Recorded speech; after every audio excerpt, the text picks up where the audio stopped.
Hey y'all, what's good? This is Reggie P coming up on I Only Touch Greatness podcast. What's your personal highlight? Say like your favorite tour or stadium, maybe your favorite verse you've ever done, your favorite battle. Like, what's your personal highlight that you hold dearest?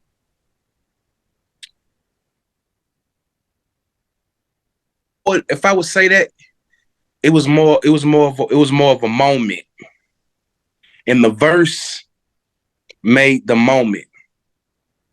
So what I mean by that is Nas got a record called Made You Look. I'm at Game because MTV used to do they used to do this show where when the album was coming out, it's not unplugged. It's a version of Unplugged. But Game did one for Doctor's Advocate. And basically you perform all the songs on the album live before the album comes out. MTV used to do this segment and play it on TV. Mid-set, Nas comes out to do Made You Look live. And I remember just being on stage, just hyping them up, like just like a hype man, and we was all there, and the room I never seen so much people. You know what I mean? It was just like a slew of people. You feel what I mean? And I was up there with like one of the greatest MCs of all time and one of my personal favorite artists ever. And I just remember listening to Nas for a year. I remember listening to Game for a year before I met him. I just felt like I remember being in feeling like I was just in the right space of time, man. Every decision I ever made from rap or wanting to do it, being like, yo, you did the right thing. What is it called? It was vindicating. What is it called? Like, you know what I mean? You feel like you made the right choice. And I remember that, man. And if you ask me, I performed with Nas that day. You know what I mean? And right, that was dope. And I've done so much myself though. Like, I even did shows with Young Dro and Killer Mike, and I rap at certain people's shows and got good reaction. You gotta understand, man. I done a lot of battles, and I done performances, and not even like I done them like they were. I done big ones, I done small ones, but I've done a lot of them where people were on their feet and they was screaming and they was yelling, and I got good responses, and you know what I mean. That kind of gets kind of what you call it? It get kind of numb. It's like a drug, and you get that all the time. You win a lot. You know what I'm saying? I felt more when I got close to my heroes, and I was beside them, and I'm backstage with a Nas or with a Game, or I'm in the backstage or dressing room with Killer Mike, or I'm finna take the stage with people I was just listening to as a fan. And it goes on with battle rap too. John the Dunn. I remember listening, just watching his battles and being like that, man. When would I ever be able to be in a ring with somebody like that? And then when I get there, how would I be able to hold up? Looking at all those King of the Dot battles and being, you know what though? That first battle I did on King of the Dot versus Bricks Belvy, I had a second round versus Bricks Belvy, and it just felt so right to me. I love the round, I love the reception, I love it the fact that it was on King of the Dot. Would that be your favorite? That would be my favorite right now, because I would say that was the first time I was on a big stage, an international stage, against a worthy opponent. And, I wrote a rhyme I was real proud of, and I think I got through it, and it also got received the way I wanted it to. Now, I wouldn't say I came out on the winning end of that bill as far as that particular battle because of voting and statistics, but I know I showed myself well enough to get booked more in the show. Pretty much, I'm here to stay within the culture. And I think that's why that was so important. And ever since then, the stuff, like, you know what I'm saying? People been reaching back out to me and finding me and stuff like that. I just kind of find my own way through hip hop and what was good for me, and continue to develop as a rhymer, as an MC. as an artist, which is to me the most important thing, is to still have the craftiness to play in this game, man. You know what I mean? You know, that's what's most important to me. So So what are some of your hobbies outside of sports nowadays? Like, or I mean, outside of music, are you playing like sports? um I would say watching other battles. I'm at all the events, man. You feel what I mean? So I'm at all the events. I network a lot, but I really like to go see people rap live. I love to see shows, and not just rap.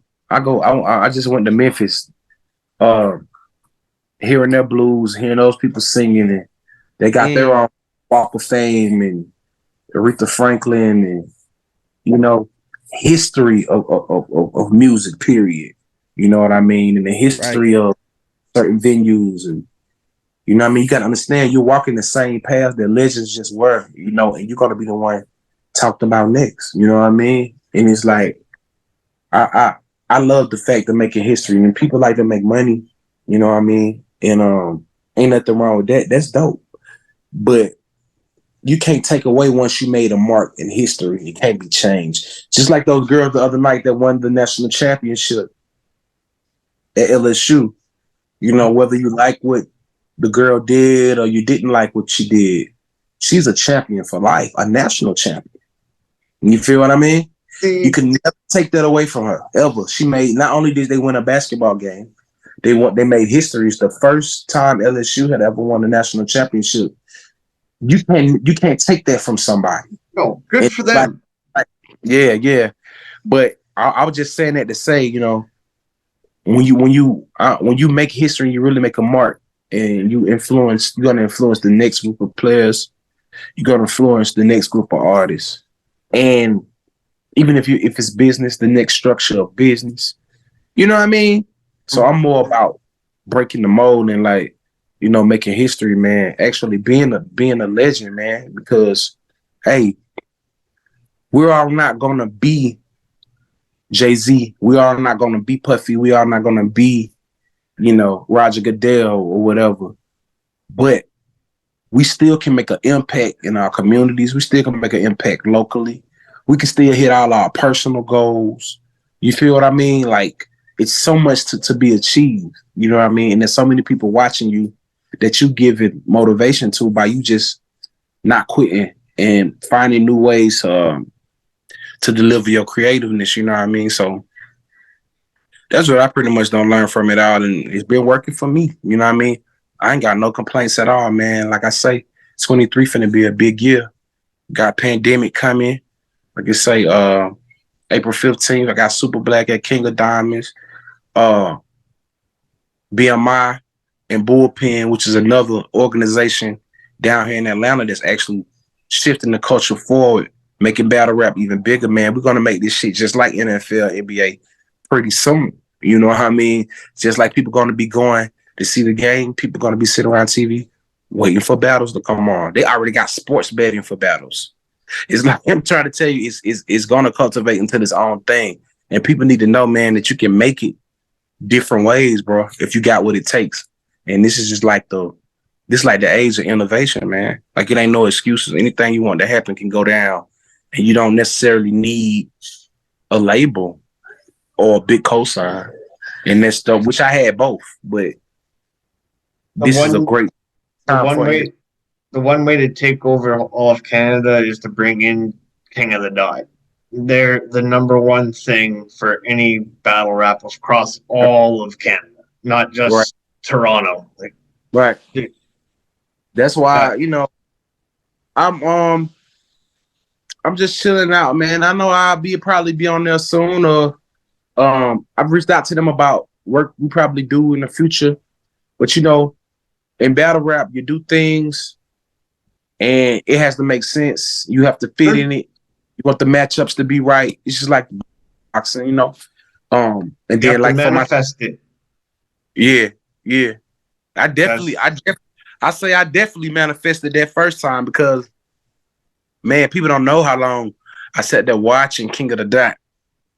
Especially when it was less streaming and more YouTube era. Oh man, I watched that shit over and over and over again. That in URL because I knew it was gonna be somebody.